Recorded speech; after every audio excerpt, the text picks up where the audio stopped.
අපි අද මේ වගේ සභාවක මේ බටලන්ද කොමිෂන් සභාව වාර්තා විවාදයට ලක් කරනකොට ඒ කාල පරිච්ඡේදය ගත්තොත් අද මේ වගේ සුවපහසු මේ සභාවක සිදුවෙච්ච සිදුවීමක් නෙවෙයි. අමානුෂික ලෙස මේ රටේ විශ්වවිද්‍යාල ශිෂ්‍යයන්, නීතිවේදීන්, වෛද්‍යවරුන් ආදී මේ රටේ තරුණ තරුණියන් ඝාතනය කරපු ඝාතකාගාරයක් සම්බන්ධයෙන් කතා පුවත් තමයි මේ කතා කරන්නේ. මම මතක් කරන්න කැමති මේ විශේෂයෙන්ම මේ අප්‍රේල් මාසේ රතු එරබදුමල් පිපෙන මාසේ බක් මාසේ මේ කෘතිය සම්පාදනය කරන්න මූලික වෙච්ච චන්ද්‍රිකා බණ්ඩාරනායක මැතිණියගේ මව්ගේ පාලන කාලේ මෙවැනිම මහා ඝාතනයක් සිද්ධ වුණා. අප්‍රේල් 5 වෙනිදා ආරම්භ වෙච්ච ඝාතනේ ඒ සිහිපත් කරන මාසය තමයි මේ මාසේ. ඉතින් එවැනි මාසයක මෙවැනි කාර්යයක් සම්බන්ධයෙන් කතා කිරීම එක පැත්තකින් මම හිතනවා දයුපෝගතයි කියලා. මේ කතා කරන්නේ නිකම්ම මේ වාර්තාවක් නෙවෙයි. එකක් ලාංකීය හිට්ලර්වරයාගේ කතාව බඳු කතාවක් මේ කතා කරන්න තියෙන්නේ. ඇත්තටම ගත්තොත් ඒ කාලේ පැවතුණු ත්‍රස්තවාදය නම් කරා නම් හොඳයි කියලා මම හිතනවා සාධාරණයි කියලා රාජ්‍ය ත්‍රස්තවාදය කියලා. එනනම් රජයක් ත්‍රස්ත ක්‍රියාවල නිරත වෙච්ච ආකාරයක් සම්බන්ධයෙන් වාර්තාවක් සම්බන්ධයෙන් අපි සාකච්ඡා කරන්න. වැටුප් වලට දසවද දීලා මේ රටේ තරුණ තරුණියන් මරා දමපු යුගයක් සම්බන්ධ කරන සාකච්ඡාවක්. නිසා ඔය නගන සමහර තර්ක විතර්ක ලේසි පහසු නෑ. මොකද මිනිස්සුන්ගේ ජීවිත වලින් වන්දි ගෙවපු කාලයක්. විශේෂම බටලන්ද කියන්නේ 1975 මුල්ගල් තියලා 1979 විවෘත කරපු යූරියා පොහොර කම්මල. අවුරුදු 5යි පවත්වන්ගේ ඒක 1984 වහලා දැම්මා. ඒ වහලා දාපු කර්මාන්ත ශාලාවේ ආපහු රනිල් වික්‍රමසිංහ කියන ගහල පාලකයන් විසින් ආරම්භ කරපු අපේ රටේ තරුණ තරුණියන්ගේ ලේවලින් ආපහු ඒ පස පොළව පොහොර බවට පත් කරපු කාල පරිච්ඡේදයක් ගැන අපි සාකච්ඡා කරන්නේ. ඒ නිසා මෙතන අද වෙන වෙන නාමකරණයන් වලට ලක් වුණත් එදා UMP එක අද සජබේ හැටියට වෙස්වලාගෙන තියෙනවා. UMP එක හැටියට නට්ටාවශේෂත් තියෙනවා. මේ සියලු කණ්ඩායම් වල වගකිය යුතු අක්මුල් ඔය හැමතැනම දුවලා තියෙනවා කියන කාරණේ අපි මතක් කරන්න කැමතියි. ඒ නිසා මේ එක වද කඳවුරක් ගැන අපි සාකච්ඡා කරාට තවත් වද කඳවුරු රට පුරා ව්‍යාප්ත වෙලා තිබ්බා. මේක තමයි ප්‍රධාන වද කඳවුර. මොකද JR ගේ බෑනා වෙච්ච රනිල් වික්‍රමසිංහ නායකත්වයේ ලබලා අලුගෝසු කාර්යයක් කරපු වද කඳවුර. මේ වගේ තව වද කඳවුරු ගානක් තිබුණු බවට මේ අපි සාක්ෂි කියන්නේ. පළාත් කීපයක මේ වගේ තිබුණ වද කඳවුරු මර කණ්ඩායම් පවත්වාගෙන ගියා. මාතරේදී එහි නායකයා වුණේ HR පියසිරි, හම්බන්තොට්ටි නායකයා වුණේ ජිනදාස වීරසිංහ, ඒ වගේම මොනරාගල දිස්ත්‍රික්කයේ නායකයා වුණේ අද සජබේ මහලේකම්වරයාගේ මේ බාප්පා ධර්මදාස බණ්ඩා, අපේ බදුල දිස්ත්‍රික්කයේ නායකයෝ කීප දෙනෙක් හිටියා. පර්සි සමරවීර, මගේ ආසනේ කැප්ටන් සෙනවිරත්න, එයාගේ පුතා ලක්ෂ්මන් සෙනවිරත්න. ඒවා සිහිපත් කරනකොට මතක් වෙනවා අපේ ජීවිතත් ආරක්ෂා වෙච්ච විදිය. ගෙදර ඉන්න පුළුවන් කමක් තිබුණේ නැහැ. ගමේ ඉන්න පුළුවන් කමක් තිබෙන්නේ නැහැ. ඔය මරණ ලයිස්ට් වල හිටපු මිනිස්සු තමයි අපිත්. අද මේ අතිරික්ත ජීවිත කාලයක් තමයි ගෙවන්නේ සභාපතිතුමියනි. ඒ නිසා ඒ වගේ රට පුරාම පවත්වාගෙන ගියා. අනුරාධපුරයේදී කැකිරාවේදී ජිනදාස මන්ත්‍රීවරයා, හලාවති පෙස්ටස් පෙරේරා, කුරුණෑගලේදී ගාමිණී ජයවික්‍රම, මීගමුවේ විජේපාල මෙන්ඩිස්, කැලණිමිටියාවේදී පෝල් පෙරේරා, ගාල්ලේදී අමරසිරි, ඒ වගේම රත්නපුරේදී වෛද්‍ය ශිෂ්‍යයන්ට කන් අරා යන්න එන ගහපු සුසන්ත පුංචි නිලමේ ආදී ඔය ආණ්ඩුවේ හිටිය මැති ඇමතිවරු නෙවෙයි අලුගෝසුව කණ්ඩායමක් හිටියේ. ඒකේ මහා අලුගෝසුවාගේ කතාන්දරේ තමයි බටලන්ද කොමිෂන් වාර්තාව කියලා නම් කරන්න වෙලා තියෙන්නේ. එහෙනම් ඒ වගේ ඔතන ගැලවිලා යන්න පුළුවන් කමක් නැහැ. අපේ රෝහණ විජේවීර සහෝදරයා 71 අරගලයේදී මහනඩුවේ විත්තිකාරයෙක් හැටියට දීපු කට උත්තරේ තමයි මේ පොත් පිංචක් හැටියට තියෙන්නේ. අප මරා දැමුවද අපි නගපු හඬ සදා නොමියනු ඇත කියලා. විජේවීර සහෝදරයාගේ කට උත්තරේදී විනිශ්චයකරුවන් ඉස්සරහා කියනවා අපි ලේවලට ලේවලින් ඉල්ලන්නේ නැහැ කියලා. ලේවලට ලේවලින් පලි ඉල්ලන්නේ නැහැ කියලා. නමුත් අපි යුක්ති ඉල්ලනවා. අපි සාධාරණ ඉල්ලනවා. ඒ මිනිස්සු මැරුණේ 71 88 89 මිනිස්සු මැරුණේ අපිට ආපහු බලයක් අරන් දීලා ආපහු ඒකට ඒ જાතිය ඝාතන කරන්න නෙවෙයි. ඒ මිනිස්සු මැරුණේ මේ රටේ යුක්ති ඉල්ලලා, සාධාරණ ඉල්ලලා, මනුස්සකම ඉල්ලලා මේ රටේ දුගීභාවයෙන් මිනිස්සු ගොඩ ගන්න කියලා. අපි ඒකට අද බලය ගත්තේ මේ වාර්තා එළියට දාලා පරිගන්න චේතනාවෙන් නෙවෙයි. හැබැයි සාධාරණ්‍ය අවශ්‍යයි. යුක්තිය අවශ්‍යයි. ඒක පසුපස අපි හඹාගෙන යනවා. මොකද මේ වාර්තා හදලා අවුරුදු 35ක් තිබ්බට මේවා එළියට ඇවිල්ලා මේ නියෝජ්‍යකාරක සභාපතිතුමනි එළියට ඇවිල්ලා අවුරුදු 35ක් තියෙන්නේ නැහැ. එඳා ඔය සියලු දෙනාට ඒ කාරණේ මතක් කරන්න ඕනේ. මේවා නීතිපති ගාවට ගිහිල්ලා තියෙනවා. මේවා අද පාර්ලිමේන්තු විවාදෙට ලක් කරන්නේ ජනතාවට දැනගන්න. එසා අපි මේකේ කොටස් බෙදාගෙනයි සාකච්ඡා කරන්නේ. විශේෂයෙන්ම අපිට විශේෂයෙන්ම පැවරුණා සපුගස්කන්ධ පොලිස් ස්ථානට පහර දීම සම්බන්ධයෙන් යම් කරුණු ටිකක් කියන්න. රනිල් වික්‍රමසිංහ ගිහිල්ලා channel පෝනාලිකාවේ කිව්වා සපුගස්කන්ධ පොලිසියට පහර දුන්නේ ජනතා විමුක්ති පෙරමුණ කියලා. හැබැයි ඔය පාර්ශවයේ ඉන්න ඔයාලගේ පන්තියේ කණ්ඩායමක් වෙච්ච මේ හදපු වාර්තාවේ ඉතා පැහැදිලිව සටහන් කරලා තියෙනවා. අපේ නියෝජ්‍ය ඇමති සුනිල් වටකල සහෝදරයෙක් කිව්වා මේ සපුගස්කන්ධ පොලිස් ස්ථානට පහර දුන්නේ රනිල්ගේ ගෝලයෝ. එයාලා තමයි සැලසුම් කරලා කුමන්ත්‍රණය කරලා පහර දුන්නේ. ගෝණගල සුනිල් මැරවරෙක් කාම අපරාධකාරයෙක් වෛද්‍යවරයෙක්ගේ දියණියක් අවුරුදු 17ක බලහත්කාරයෙන් දූෂණය කරලා පොකුරු ගහලා දූෂණය කරලා අධිකරණයෙන් ඇතුළට දාලා හිටියේ ජේ.ආර්. යාට දුන්නා ජනාධිපති සමාව දුන්නා. අන්නේ ජනාධිපති සමාව දීපු වෙලාවේ මාධ්‍යවේදීන් එක වෙලාවක ඒක ගැන අහනවා ජේ.ආර්. ගෙන් මේක ගියේ රාවේ පත්‍රයේ 1994 ජේ.ආර්. ගෙන් මෙහෙම ප්‍රශ්න කරනවා මාධ්‍යවේදියෙක්.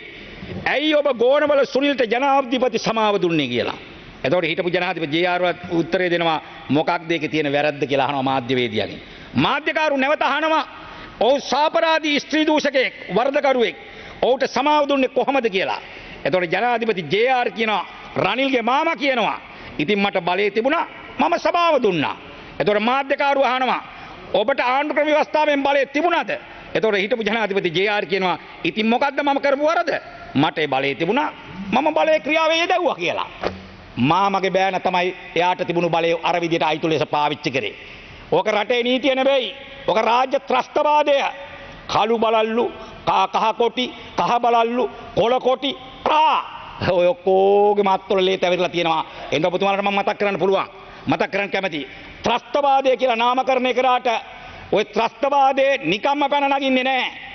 විරුවාසා ද්‍රෝහියා කියලා දෙන්නෙක් ඉන්නවා. විරුවා කියන්නේ ගරු නියෝජ්‍යකාර සභාපතිතුමනි මේ රටේ ප්‍රගතිශීලීන්ට කියන නමක්. ලෝකේ ප්‍රගතිශීලීන්ට කියන නමක්. යුක්තිය ඉල්ලන මිනිස්සු කියන නමක්. සාධාරණත්වය වෙනුවෙන් පෙනී මිනිස්සුන්ට කියන නමක්. විරුවා. ඒ හින්දා මේ පැත්තේ අපේ ජීවිත දීපු මිනිස්සු ඇවිල්ලා පඩියට සටනට ගිය මිනිස්සු නෙවෙයි. මේ මාතෘභූමිය වෙනුවෙන් සටනට ගියා. මේ රටේ පීඩිත පන්තිය වෙනුවෙන් සටනට ගියා. මේ රටේ යුක්තිය සාධාරණ වෙනුවෙන් සටනට ගියා. ඒ හින්දා ඔහෙලා කුලියට මිනිමරපු මිනිස්සු. ඔයාලගේ තනතුරු රැකගන්න මිනිමරපු මිනිස්සු. ඒ නිසා අපරාධකාරයෝ සුදු ඇඳගෙන සලු පෙරවගෙන හිටියට මෙතන ඇවිල්ලා සුදු රෙද්දාස්සේ ඉන්නේ අපරාධකාරයෝ කියලා එදා ඉඳන් රෝහණ විජේවීර සහෝදරයා කිව්වා. ඒ නිසා අපි මේකට සාධාරණේ බලාපොරොත්තු වෙනවා. එඳා සපුගස්කන්ධ පොලිසියට පහර දුන්නේ ඔන්න ඔය රනිල්ලගේ ජේ.ආර්.ලගේ මේ නිදහස් කරපු ගෝණවල මැරයා. ඒ මැරවරයා එළියට අරගෙන ජේ.ආර්. මොකද කරේ?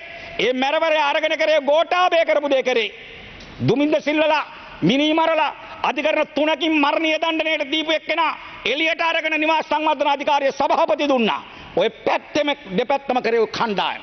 ජේ.ආර්.ලා ඇවිල්ලා රනිල්ලා එකට පූර්වාදර්ශ සැපෙව්වා. ගෝණවල සුනිල් එළියට අරගෙන මුළු දිවයින්ටම බලපාන විදිහට සාම විනිසු ක්‍රම දුන්නා. අන්‍යයට බලය දුන්නාට පස්සේ එළියට ගත්තාට පස්සේ එයා මෙන්න මේ සපුගස්කන්ධ පොලිසියට පහර දෙන තත්ත්වයට පත් වුණා. රනිල්ලගේ ඕඩර් වලට. මේක රනිල් ගිහිල්ලා channel පෝ එකේ අපේ කරේ තියන්න හැදුවා. ඔය 1989 කාලේ අපේ ගිනුමට දාපු ගොඩක් තියෙනවා. මේ account එකේ තිබ්බට ඔය account වලට යන්න ඕනේ. අපිට ඒ කාලේ කට අරින්න තිබ්බේ නැහැ. අපිට ඒ කාලේ මේක විභාග කරන්න අදී හරියට ඉඩක් තිබුණේ නැහැ. මේක മന്ത്രിවරයෙක් කිව්වා. අපි ආණ්ඩුවල හිටියා, පාර්ලිමේන්තුවේ හිටියා. ඇයි ඒවා ඒ කාලේ බලය පාවිච්චි කළේ ඒවා කරේ නැත්තේ කියලා. අලුගෝසුවන්ගෙන් සාධාරණ බලාපොරොත්තු වෙන්න පුළුවන්. මිනිමරුවන්ගේ සාධාරණ බලාපොරොත්තු වෙනවද? පුළුවන්. නමුත් ඔබට අපි කියන්න කැමති මේ රටේ ඒ සාධාරණ ඉෂ්ට කරන්න ජාතික ජනබලවේගයේ ආණ්ඩුව සූදානම් කියන පණිවිඩය අපි ඔබතුමාලට දෙන්න සූදානම්. අපි මේ පණිවිඩය දෙන්න සූදානම්. එහෙනම් මේ සපුගස්කන්ධ පොලිසියට පහර දීලා මේක බලන්න ඇවිල්ලා තිබුණේ කවුද? මේක පහර දුන්නේ රෑ 2යි ගානකට. මේක පහර දීපු ගමන්ම 3 වෙනකොට ආව ඩග්ලස් පීරිස් ආවා. මේකට ආව රාජා ඩෑස් ආවා සහකාර පොලිස් අධිකාරී. මේ ඔක්කොම ඇවිල්ලා පරීක්ෂා කරා. මොනවද පරීක්ෂා කරේ? ඇවිල්ලා ඉක්මනට කපලාරු ගැලවෙච්චා බිත්ති වැටිච්ච ඒවා ඉක්මනට ආපහු මේසන් බාස්ලා දාලා හදන්න කිව්වා. සාක්ෂි මැකුවා. පාර දෙන්න ආපු මිනිස්සුගේ මරණ දෙකක් හම්බුණා. එදාම රෑ. ඒ මරණ දෙකක් හම්බුණා. එක මරණයක් කළුවගේ. කළුවා කියන්නේ ගෝනවල සුනිල්ගේ අයියාගේ පුතා. ගෝනවල සුනිල්ගේ අයියාගේ පුතා තමයි කළුවා කියන්නේ. මේ ඔක්කොම සැලසුම් කරලා ගහලා මේවා අපේ ගිනුම් වලට දාන්න පුළුවන් වුණාට මේවා අකුරු බවට පත් වෙලා තියෙන ඔහෙලගෙම පන්තියේ කට්ටිය ගහපු අකුරු. මේවා මකන්න බෑ. මේවා අපි හදපුවා නෙවෙයි. මේවා අපි හදපුවා නෙවෙයි. ඊට පස්සේ මේකට සැකපිට ගන්නවා. මේක මහල් දෙකකින් යුක්ත පොලිසියක්. ඒකේ උඩු මහලේ වැසිකිළිය තියලා තමයි පළවෙනි බෝම්බේ පිපුරුවේ. එතන ස්ථානාධිපති පත් කරේ පොලිස් ස්ථානාධිපති පත් කරේ ජූලි 11. එයා දවස් 5 හිටිය මරලා දැම්ම මේ ප්‍රහාරය තුල. මරන්න ඕන කෙනෙක් එතෙන්ට දාලා රනිල්ල මරලා ඒකේ දාන්න ගියා අපේ ගිනුමට. ඒවා කරන්න බෑ. මේවා අකුරු බවට පත් වෙලා තියෙනවා කියලා මම කිව්වා. සාක්ෂි බවට පත් වෙලා තියෙනවා. ඊට පස්සේ මෙතනම හිටපු කම්කරුවේ පොලිසියේ වැඩ කරපු කෙනෙක් පස්සේ කට උත්තරයක් දෙනවා. මේක මට දුන්නේ අහවල් පොලිස් කොස්තාපල් විජේතිලක කියලා. විජේතිලකත් මේ සපුගස්කන්ධ පොලිසියේ හිටියේ. මේ විජේතිලකත් සපුගස්කන්ධ පොලිසියේ හිටියේ. මොකද කරේ? ඇල්ලුවා මේ කම්කරුවා සාන්තලාල් කෙනෙක් අල්ලගත්තා. කට උත්තර ගත්තා. අරගෙන දවස් ගානකට පස්සේ ගියා විජේතිලක ඉන්න තැන පෙන්නන්න. පෙන්නන්න ගියාට පස්සේ රෑ පොලිසියත් එක්ක ගිහිල්ලා බයිසිකලයකින් යතුරු පැදියකින් විජේතිලක එනවා. එතකොට අරගෙනිච්ච සාන්තලාල් කම්කරුවා පෙන්නනවා අර පස්ස සීට් එකේ වාඩිව ඉන්නේ ඔය ඉන්නේ විජේතිලක කියලා. සපුගස්කන්ධ පොලිසියට ඒක හිටපු පොලිස් කොස්තාපල් අඳුර ගන්න බැරිද? ඔතෙන්ට කම්කරුවා ගෙනියන්න ඕනද? පෙන්නවා. පෙන්නකොට බයිසිකලේ හැරලා මේ වාර්තාව යසපූර්වට තියෙනවා. යතුරු පැදිය වේගෙන් යන්න ගියා කියලා. එතකොට ආපු පොලිස් නාඩි පස්සෙන් දිවලු අල්ලගන්න. ගිල්ල බලනකොට විජේතිලක කියන කොස්තාපල් අල්ලන්න බෑ. ඇවිල්ලා බලනකොට සාන්තලාලුත් නැහැ. කම්කරුවත් නැහැ. එතකොට සැකකරුවෝ ඔච්චර වගේ එකට මාංචු දාලා ගෙනියන්නේ නැද්ද? දෙන්නම නැහැ. අන්තිමේට මේ වාර්තාවල කියන්නේ ප්‍රධාන සාක්ෂි දෙකක් නැති වුණා කියලා. අන්තිමේට මොකද වුනේ? මේක 88 මරලා අන්තිමේට විජේතිලක කියන කොස්තාපල්වරයා ඇල්ලුවේ නැති වුණාට මේ කියන මේ පොලිස්පති මෙරිල් කියන කෙනා එකතු වෙලා අර විජේතිලක ආපහු පොලිස් සේවය පිහිටෙව්වා. ආවට පස්සේ ඔක්කොම සාක්ෂි මරුවට මරන්න බෑ. එඳා ඔබතුමාලා තේරුම් ගන්න ඕනේ. මෙරට රෝහණ විජේවීර සහෝදර වෙන්න පුළුවන්. අපේ ආදරණීය සහෝදර සහෝදරයන් වෙන්න පුළුවන්. ඝාතනය කරාට එයාලගේ අදහස් ඝාතනය කරන්න බැරි වුණා. එයාලගේ මතවාදය ඝාතනය කරන්න බැරි වුණා. ඒ බැරි වුණ නිසා තමයි මෙතන ඉන්න අපේ කණ්ඩායමේ සැලකිය යුතු පිරිසක්. තව විනාඩියක් කාලයක් සැලකිය යුතු පිරිසක් ගරු නියෝජ්‍යකාරක සභාපතිතුමනි මරණයට නියමිත මිනිස්සු තමයි. අපේ ජනාධිපතිතුමාගේ ඉඳන් මේ අපි දේශපාලනය අරගෙන ආවේ අපි පරිගැනීමේ දේශපාලනේ තියෙනවා නම් මම ඔබතුමීට මතක් කරන්න කැමැතියි. මේ රටේ දේශපාලනය කරලා වැඩිම අලාභහානි වෙච්ච පක්ෂයක් තියෙනවා නම් ඒ ජනතා විමුක්ති පෙරමුණ. ওই දෙපැත්තෙන් මැරුවේ අපි ඇවිල්ලා ස්ත්‍රී දූෂණය කරලා නෙවෙයි, මහ බැංකු කඩලා නෙවෙයි, කාම අපරාධ කරලා නෙවෙයි, රටෙන් කෑල්ලක් කිල්ලලා නෙවෙයි. අපි ඔයලාගේ අයුක්තියට රැහිව සටන් කරපු නිසා මාරා දැම්මේ. ඔයාලගේ වංචා දූෂණයට රැහිව කටයුතු කරපු නිසා මාරා දැම්මේ. දැන් මරන්න බෑ. දැන් නීතිය ක්‍රියාත්මක වෙනවා. ඔයාලා හිතුවා ඔයාලා කරපු ඒවාට අනුව පරිගණී කියලා මේ දේශපාලන බලයට ආවට පස්සේ. ඉතින් ඔයාලා පෞගේ මැතිවරණ වල මතයක් හැදුවා. ලේ විලක් වෙයි කියලා. නෑ. ඔයාලගේ ජාතිය